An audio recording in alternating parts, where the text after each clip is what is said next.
អាកាសធាតុប្រែប្រួលសុខភាពមនុស្សក៏ប្រែប្រួលទៅតាមនឹងដែរអញ្ចឹងហើយកុំភ្លេចថែរក្សាសុខភាពទាំងអស់គ្នាផងដោយសារមួយរយៈនេះអ្នកផ្ទះខ្ញុំគឺថាសុខភាពរត់តាមអាកាសធាតុមកក្តៅផងត្រជាក់ផងនិយាយទៅអញ្ចឹងហើយនឹកឃើញតែរបស់ញ៉ាំណាក្តៅដូចជាទឹកសាឡឬក៏ទឹកស៊ុបអីមានទឹកហុតរសជាតិស្រាលអញ្ចឹងហើយចេញពីជូនកូនទៅរៀនថ្ងៃនេះឈៀងចូលទៅផ្សារបន្តិចដើម្បីទៅទិញប្រភេទឆ្អឹងមកទុកស្ងោរស៊ុបឬក៏ស្ងោរជាមួយនឹងបន្លែផ្សេងហើយថ្ងៃនេះដែរគឺខ្ញុំទិញបានជាប្រភេទឆ្អឹងកហើយនឹងជើងជ្រូកណាទិញមកដល់ផ្ទះគឺខ្ញុំចាប់ផ្ដើមលាងសម្អាតវាឲ្យបានស្អាតទៅលាងច្របាច់អំបិលផងកោសផងអីផងអញ្ចឹងទៅលាងធ្វើមិនឲ្យបានស្អាតមកលាងស្អាតហើយយើងកាប់វាមកល្មមដាក់ស្លដាក់ស្ងោរមកហើយយើងដាំទឹកមួយឆ្នាំងមកដើម្បីសុះវា3-4នាទីអីដើម្បីឲ្យជ្រះកតិចកទីឬដីដែលជាប់នឹងសាច់នឹងឆ្អឹងហ្នឹងហើយស្រស់ហើយហ្នឹងយើងយកវាមកលាងទឹក4-5ទឹកទៀតមកដើម្បីឲ្យវាកាន់តែស្អាតហើយលាងហើយហ្នឹងខ្ញុំបានដាក់ដាំទឹកមួយឆ្នាំងដើម្បីទុកស្លធ្វើម្ហូបពេលថ្ងៃហ្នឹងដាក់ដាំទឹកចោលហើយឥឡូវខ្ញុំមករៀបចំបែងចែកសាច់ដាក់ក្នុងប្រអប់យកទៅទុកក្នុងទូទឹកកកម្ដងសាច់មកប្រអប់នេះគឺសាច់ស្មាមុខខ្ញុំទុកច្រាមវាលាយជាមួយវិគាទុកស្ងោរឬក៏ធ្វើអីផ្សេង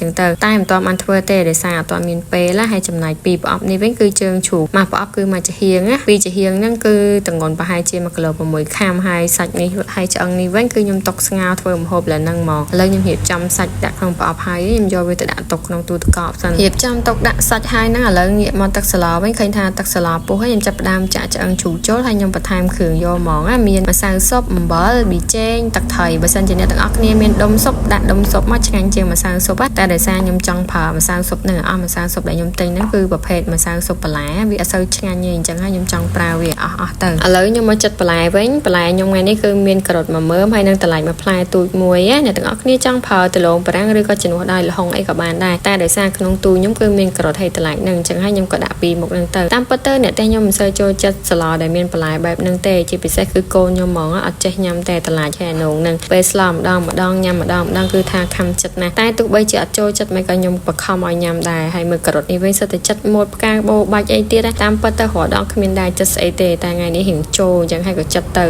ឡូវខ្ញុំចិត្តបន្លែរួចរាល់ហើយនៅសល់ការ៉ុតប្រហែលជាពាក់កណ្ដាលខ្ញុំដាក់អត់ទេងាកមកស្លវិញឃើញថាស្លរីងតឹងអញ្ចឹងហើយខ្ញុំបន្ថែមទឹកទុកមកពុះហើយខ្ញុំបង់បន្លែចូលហ្មងហើយយើងបើកភ្លើងតិចងាស់វាចោលទៅស្លមួយឆ្នាំនេះធ្វើបើតាអ្នកតែខ្ញុំអត់សូវចូលចិត្តប៉ុន្តែខ្ញុំនៅតែធ្វើអញ្ចឹងព្រោះថាយើងអត់អាចញ៉ាំរបស់ដែលយើងចូលចិត្តរបស់ដែលឆ្ងាញ់រាល់ថ្ងៃបានទេឥឡូវខ្ញុំមកហាន់ស្លឹកខ្ទឹមវិញម្ដងដើម្បីធៀមទុកដាក់ពេលស្លយើងឆ្អិនណាហាន់ស្លឹកខ្ទឹមហើយរួចរាល់ងាកទៅមើលស្លវិញឃើញថាស្លពុះហើយខ្ញុំបានបន្ថែមជាមួយនឹងម្រេចម៉ត់បន្តិចដើម្បីឲ្យស្លយើងនឹងកាន់តែមានក្លិនឈ្ងុយហើយយើងបន្តបើកភ្លើងតិចងាស់វាចោលទៅដើម្បីឲ្យបន្លែយើងនឹងផុយឲ្យលួយតាមតែយើងចង់បានណាសម្រាប់ខ្ញុំគឺត្រូវការសាច់ផុយហើយនឹងបន្លែលួយហើយសម្រាប់អ្នកទាំងអស់គ្នាពេញចិត្តប៉ុណ្ណាអ្នកទាំងអស់គ្នាងាស់ប៉ុណ្ណឹងទៅឥឡូវឃើញថាស្លខ្ញុំឆ្អិនហើយខ្ញុំបានបងស្លឹកខ្ទឹមចូលនិយាយទៅបន្លែប៉ុណ្ណឹងគឺល្មមកូនខ្ញុំអាចញ៉ាំបានស្លក្តៅបាយក្តៅដាក់ទឹកត្រីញិចម្ទេសហឹលមកគឺថាជាតិណាស្លបែបនេះគឺត្រូវជាមួយនឹងទឹកត្រីឆៅធម្មតាហើយញិចម្ទេសហឹលវីដេអូខ្ញុំក៏មានតែប៉ុណ្ណឹងដែរអរគុណអ្នកទាំងអស់គ្នាដែលបានចំណាយពេលមើលវីដេអូនេះដល់ចប់ហើយចាំជួបគ្នានៅវីដេអូក្រោយទៀតបាយ